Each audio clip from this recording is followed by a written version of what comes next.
back here at Bird Talk. Got Smith Bay, Scribbles. We finna set it off about law, penitentiary, and anything else that goes with the law. I got my best friend here, Smith Bay. Been knowing him for years. He finna talk about the law. Let me hear what you got to say, Smith Bay. Well, we're going to talk about the law. The first thing that we need to get out to the streets is, and I know individuals have heard this 1,000 times, be quiet.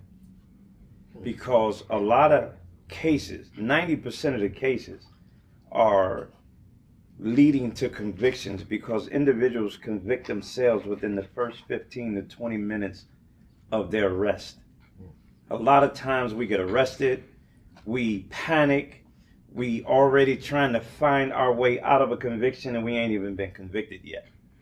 We need to learn to be quiet, figure out exactly what's going on, and that way you'll be able to navigate your way through whatever it is that you're dealing with. One of the things that you got to remember is when they say that anything you say can and will be used against you, that's the truest statement that you'll ever hear. Everything you say they'll use your family against you. They'll use Jesus Christ against you. They'll play on your faith. They'll do anything they can do to make you make a statement. And your statement will convict you faster than the prosecutor will. So this is why they gotta say this. When anything you say, they gotta say that. They have to say it because Miranda versus Arizona gave us the rights that allows us to understand what it is that we're dealing with. And so when they read you your rights, right is not a privilege, it's a right. And when you give up your right, everything else becomes a privilege. Wow. And so don't give up your rights in order to invoke a privilege later on. And so one of the things that we absolutely have to understand is that the Constitution is one of the most valuable documents ever written. Okay. If you know how to work it, and if you know how it works. So if somebody pulled me over, like, should I just immediately demand for a lawyer? No. Give me a lawyer. If they take you into the station, you immediately say, hey, I need to see my lawyer. That ends all conversations. And if it doesn't end the conversation, it allows you to get back on appeal because now your Miranda rights are violated.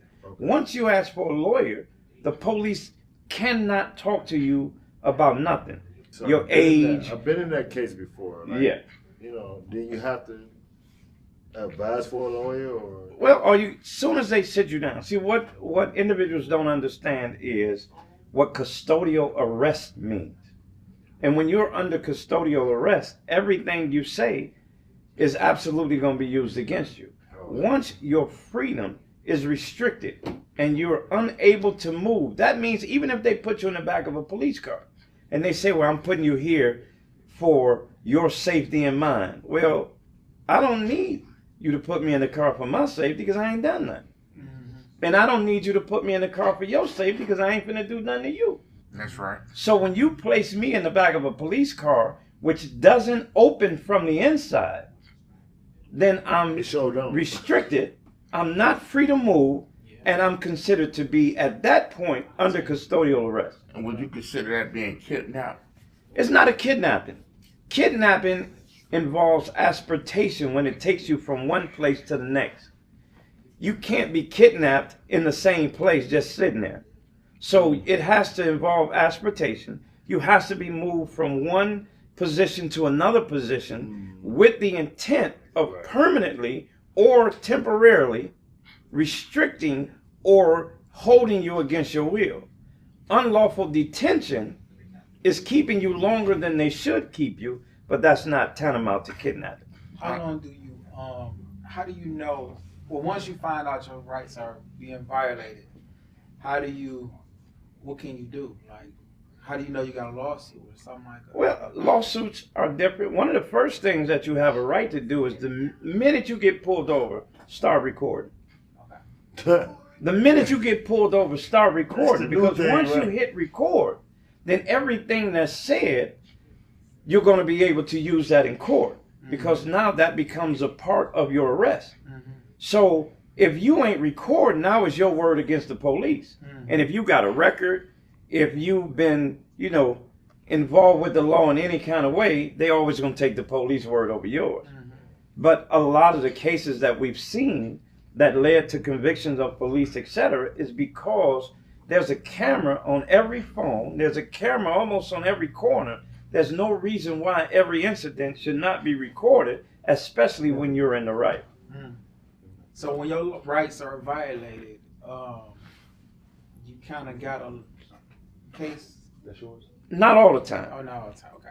It doesn't automatically lead to a lawsuit. It depends on the extent of the violation. Okay. When your rights are violated, if it's merely a unlawful detention for 2-3 minutes, that doesn't give rise to a major lawsuit. But when certain things happen as a result of that custodial arrest, and it gives rise to a violation of your civil rights, now you absolutely have a lawsuit. Smith, let me, I'm gonna go back some years ago when me and you was locked up there at Newberry. I knew that some guys had got out and that they came back. And I think that you put the time in to get them guys out. Can you elaborate on that? Well, I've been blessed I did 34 years. Wow. Came home in 2009, went right back. My lawyer set me 34 years. 34 years? Absolutely. Wow.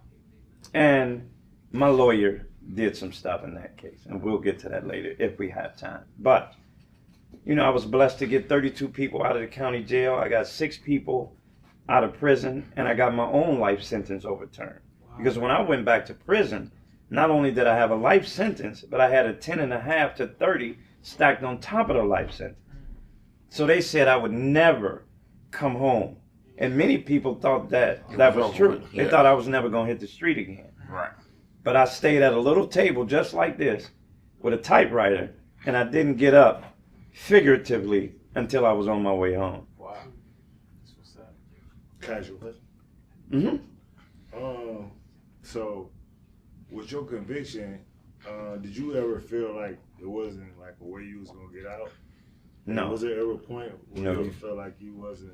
See, Because let me ask you this: how did it feel when they gave you a sentence? What was your sentence? How did they give you? the first sentence I had was natural life without the possibility of parole. So when a judge tell you got that, and you have to go back to your cell, how did you feel like? Ask the guy in the graveyard how he feels about his sentence. Okay. See, as long as I'm breathing, there's an opportunity for me to come home. Okay. So you have to live in the mindset that it doesn't matter what the judge says, because there's a higher judge with greater authority that can always get you out. Dang. And so when your mindset is focused on not what this guy said, Not what he said. because he's just playing a role. He probably, in most cases, a lot of them are as crooked as we were, or worse. But they just happen to be on the right side of privilege.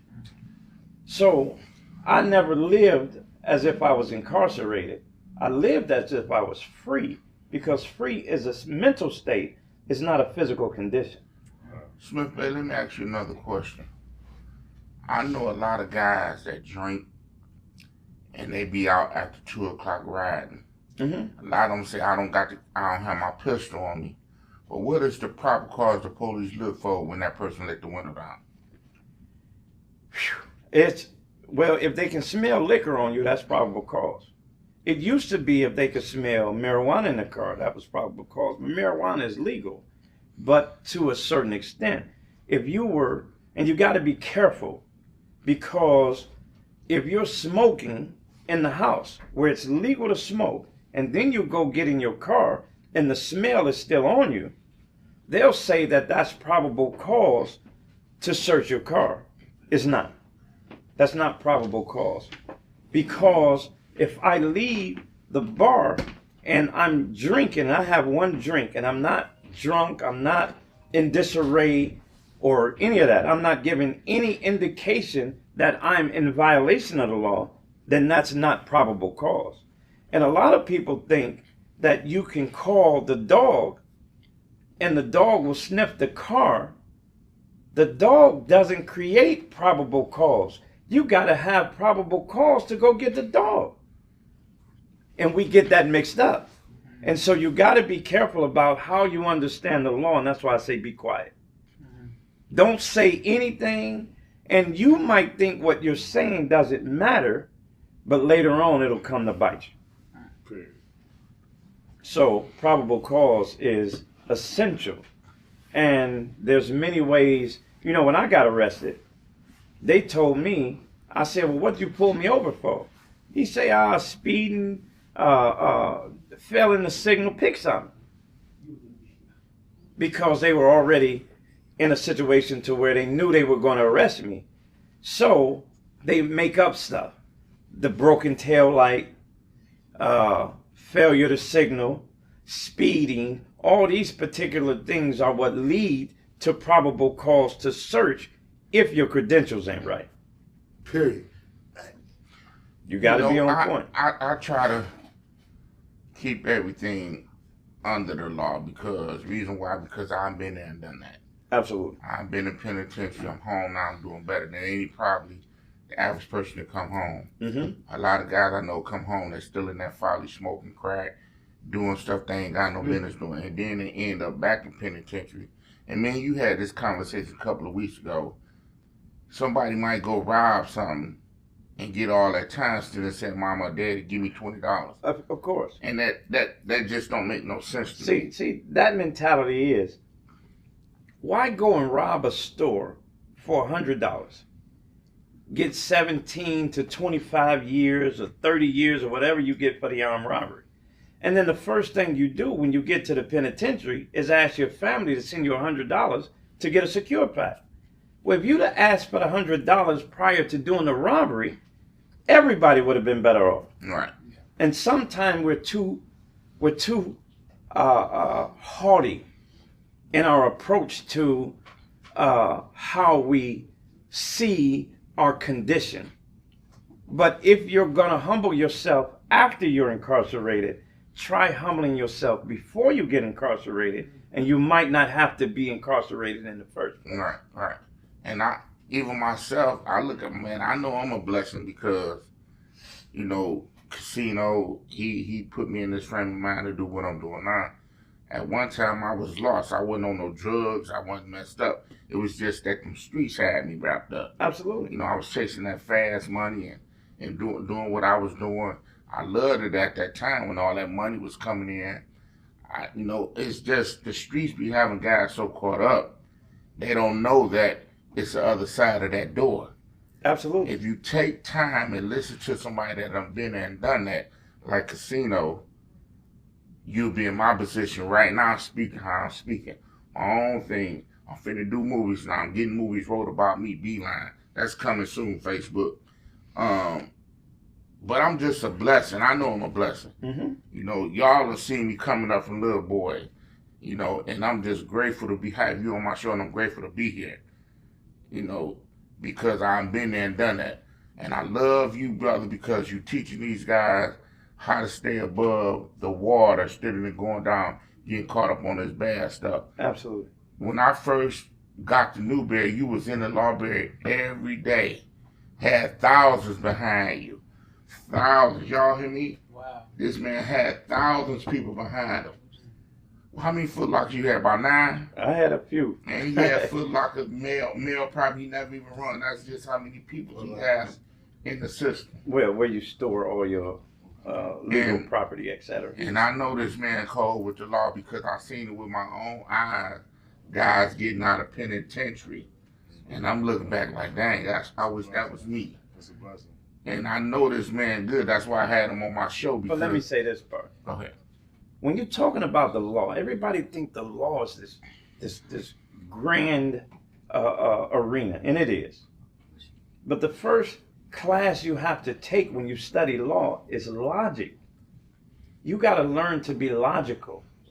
When we go back and look at the O.J. Simpson case, he had millions of dollars invested in his legal team.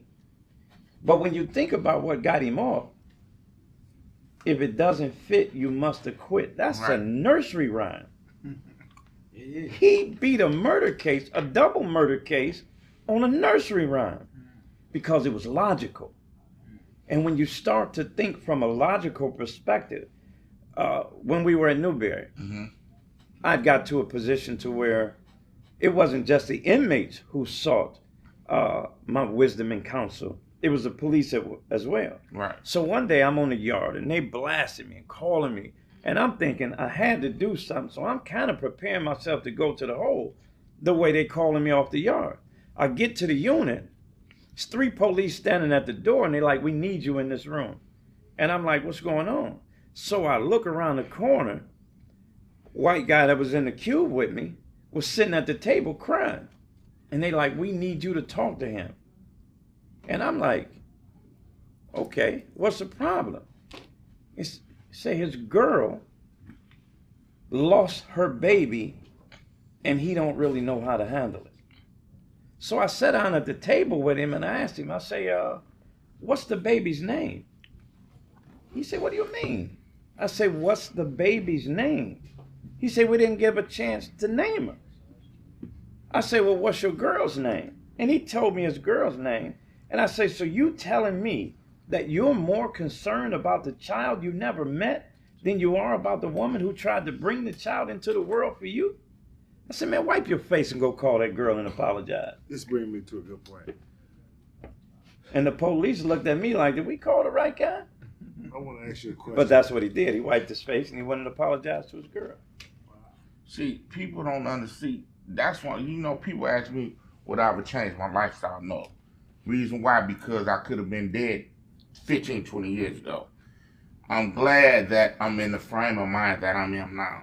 Because a lot of people, Smith Bay, don't understand what life really about unless they've been behind the bars. That's true. A lot of people say, well, this, that. No, I don't want to hear that. You can't tell me about that broadcast. You've never been there. A lot of people just run out these doors, just jump into something. And I tell myself, if I listen to God and the lady I lay with every day, I never go back to penitentiary and then work. Because while you out in the streets running and popping and hopping, she's sitting back, cleaning, thinking, how can I get my boyfriend, my fiance, or my husband to chill? But we don't think about that until it's too late. And then we call her Smith Bay or Jeffrey Feiger or any lawyer that's top notch to keep ourselves from going to penitentiary. Can you elaborate on that? One of the things, you said one thing that was vital. Because before I caught my life bit, my girl told me, don't do nothing today. She looked out the window and said, listen, don't do nothing today. It don't feel right. I looked out the window behind her as if I could see what she felt. But what she saw was not a physical thing. It was an intuitive thing. And her intuition could have saved my life, but I didn't listen. And we have to understand that, in the joint, we say ego means edging God out. And when you edge God out, you take over. On my way home, I was cleaning I was a school porter, and I was cleaning up the office where the psychs were. And the psych, Mr. Bruner, he said, hey, you on your way home, aren't you? I said, absolutely. He said, do me a favor. I said, what's that? He said, when you get home, keep God in your plans. I said, absolutely not. I'll never do that. He said, why not? I said, because my plans led me to the penitentiary. I'm going to keep myself in God's plans. Come on now. See, because that's what we do. We try to put God in our plans as if we're better than God is. Come on. As if we know more than he does. But we don't. Right. And I don't care how tough you are in the street. I don't care how much money you were making. I don't care how good you look.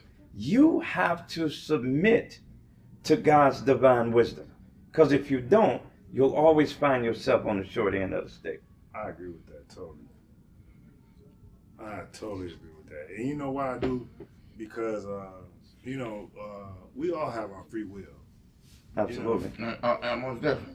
You know, we can do what we want to. God bless us with free will. You know, we can. If you wake up in the morning, it's 1,000 things you can do. You know, I can wait. I can do this. I can do that. But you have to be like divinely, really like guided to make it through the day. So it's going. Let me tell you this. Go ahead. Yeah. We were given free will Okay. so that we can freely give it back to God. There you go. We weren't given Talking free the same will language I'm talking. so that we could do whatever we wanted to do. Exactly. Yeah, That's the mistake we made. That's the mistake we made. We were given free will to see if we had the strength to give that will back to God. And so I'm a Muslim, and a Muslim is one who submits his will to the will of God. Okay. And when you submit your will, you give up the ability, whether you're grown, whether you're rich, whether I could do whatever I want to do. You never could do whatever you wanted to do. Exactly. We have this misunderstanding that we are physical beings here to have a spiritual experience. Yeah. When in all actuality, we are spiritual beings here to have a physical experience. There you go. Oh, And so, yeah, that's good. When we understand the essence of who we are, Yeah. then we'll be able to prioritize. Yeah. Because I always used to ask the brothers when I was teaching in the temple, if you could use one word to describe Jesus, what would you say? Okay, hold on, I'll give you a question. Okay, you answer. One word. Oh, let me see. What would I say? I would say Redeemer. I would say, yeah, something like that. Yeah, I tried. You know what I say? What would you say? Normal. See, Jesus was normal. Jesus was exactly who God created him to be. That makes him normal.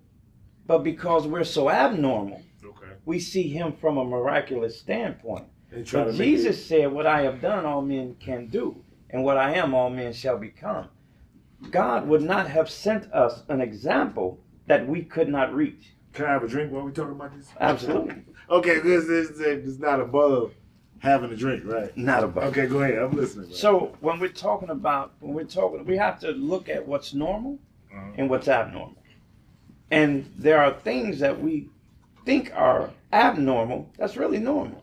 And there's things that we think are the opposite. So you have to be careful about how you raise things up, because I might look at what Beeline doing and saying, man, he in a great position because I don't have any money.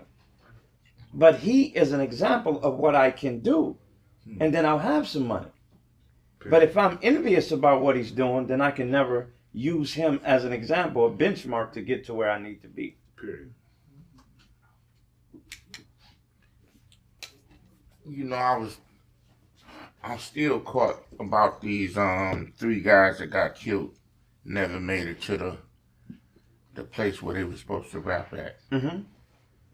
And I asked myself, what led them to that building? How did they get to that building? Who misled them to get to the building though, for them boys to die? You know, when we try to understand things that are beyond our comprehension, we do ourselves a disservice. The only thing that we could do is use that situation as an example so that nobody is able to lead us into a building. Because we don't know what the circumstance was. It was 3 individuals that ended up in this building. Somebody had to have some level of influence in order to get them there. But we don't know. And some For sure. We don't know the dynamic of the relationship. And so there's millions of people who's trying to figure this out. Right. Because when I first heard it, I was like, how you get all 3 guys in here to shoot them? You know, I was looking at the news today on my phone, and it said 2 Detroit police officers were found shot to death in a Livonia apartment today, right? today. Yeah. And I'm saying, well, how do 2 police officers get killed in an apartment? One should be watching the other one's back. But when you're in a situation of comfort, you let your guard down. And there's a verse in the Quran that says, where there's the least appearance of evil, suspect the greatest amount of danger. See, it's easy to get you in your house, because if you let me in your house because we're so cool, and then I rob you and kill you, People gonna say, well, how did that happen? Because we had the kind of relationship that you would be comfortable with me coming into your home. And so just because you're cool with somebody don't mean let your guard all the way down. Because if I'm your friend, I don't mind you having your guard up. Right. Because I want you to be safe. Right. I want you to always be on your mental game. Watch every movement. Because if you're not, then it might not be me, but the next guy will be able to get you. Stay on your game at all times. So with those guys, we don't know. Right. All we know is the result of what happened, but somebody knows how it happened, but they probably ain't talking yet anyway. I want to go to another subject about Detroit. Do you think Detroit will ever come back and be successful again? First, you would have to explain to me what part of Detroit is not successful. I'm not talking about downtown. I'm talking about the hood, Smith Bay. See, here's one thing. One thing you gotta understand about history. Every monarchy, every empire, every Ottoman, every nation that has elevated to some level of success has fallen. Check your history. There's not a nation, a monarchy, or any particular nation that hasn't fallen. And so nothing finite stays in that position forever. But the first will be last and the last will be first. And in order to really understand that dynamic, take a circle, right? And we know that a circle is 360 degrees, right? If you start at the top of the circle is 360 degrees and 0. They're the same point. So when you move 1 degree to the right, you got to go the other 359 degrees to get back to where you started. You can't back up. But here's the important part. When you take that 1 degree, at some point, you got to reach 180 degrees. Well, that 180 degrees is the exact opposite of the 360. You got to go through something to get to something else. I don't think Detroit is off the beaten path. I just think we're going through what we're going through to get to where we need to be. You'll never get to Saturday without going through Friday. If you figure that part out, come get me. Right. You got to go through something to get to something else. Right. And so it's how you look at it. And then when you see something as not being what it should be, it shouldn't create disparity in you. It should create opportunity. Now, how do you contribute to making Detroit what it should be? By doing this podcast. Doing what I'm doing. It's on its way. Doing what I'm doing. We just got to keep doing what we're doing. Right. Ain't nothing wrong with Detroit. Something might be wrong with the people in it. Right. But Detroit has been Detroit for over 300 years. Detroit is actually older than America. Because this is where it started. Detroit is where you had the first freeway. The first freeway. The first mall. The first... Detroit is like so it's going to come back to Detroit. Think about Obama, what he did. You know, the government is never going to let Detroit go under because we the motor city. Mm-hmm. So it's always going to be a bailout for Detroit. Like, you know, it's always going to be a thing economically that Detroit is responsible for. You feel what I'm saying? Absolutely. Whether it's trade, whether we right by here, Canada, there's always going to be an out for Detroit because Detroit started this stuff. So what we do with it is like we ain't got to turn the hood, but it's always going to be where there's being involved in what you call it economical with the automotives. Put it that way. That's what I'm trying to say. Automotives. We the big three. So government always gonna make a way for Detroit to move. So I think Detroit always gonna make a resurgence of itself. When we were young, we had communities. And a community is broken down into community. come and unite with us. So we had the block parties and we had the card parties, and you would go to anybody's house to eat, and the mothers would feed all the children. You go to the ice cream truck, somebody was buying it wasn't nobody that was left out. We used to walk to school when we were 5 years old, and we wasn't worried about nobody snatching us up, molesting us, robbing us, and all the rest of that stuff. That's right. We went from community to neighborhoods, neighbors in the hood. And so now there's no camaraderie, there's no unity. And if you touch my son, I'm gonna kill you. See, when I came up, if you did something, Miss Johnson would whoop you, and then she'd call your house, and then your mama would whoop you when you got home. Now, if you touch somebody else's child, it's not like that anymore. My because we're your neighborhoods brother now. gonna shoot you. The uncle coming. Everybody's coming. And We so break up fights. Now we watch the fight. Absolutely. So we got to get out of the neighborhood mentality and get back to the community. Well, look, my time is cutting short now. Smith Bay, where can we find you at?